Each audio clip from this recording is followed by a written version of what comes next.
Hello everyone, তো কেমন আছো তোমরা? আশা করছি তোমরা সবাই ভালো আছো আর আমিও ভালো আছি।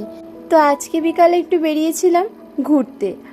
সানভীর বাবা বলল যে আজকে ডিউটিতে যাবে না, আমাকে নিয়ে একটু ঘুরতে যাবে। তো বেশ আনন্দের সাথেই বার হলাম। তবে দেখো, একটু কিন্তু গরমের আবহাওয়াটা আছে।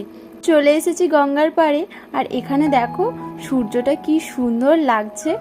যাই হোক, তো মেয়েকে নিয়ে এসেছি, বেশিটা রাত করব না। তো ওই একটুখানি গঙ্গার ধারের ওখানে বসে একটুখানি হাওয়া খাবো, গল্প করবো, এটার জন্যই আসা। আর এদিকে দেখো, গঙ্গা পাড়ে যে মন্দিরটা ছিল সেখানে কিন্তু কাজ চলছে। জাস্ট ভিউটা দেখো, দারুণ দারুণ। আর গঙ্গার মাঝে ওই যে মাছ ধরছে, দেখতে কিন্তু বেশ ভালোই লাগছিল। অবশ্য অতটা হাওয়া হয়নি বলে বেশিক্ষণ ওখানে দাঁড়াইনি, একটুখানি ফুচকা টুচকা খেয়ে তারপরে বেরিয়ে পড়েছিলাম। যাওয়ার পথে ওই কাছাকাছি একটা বান্ধবীর বাড়ি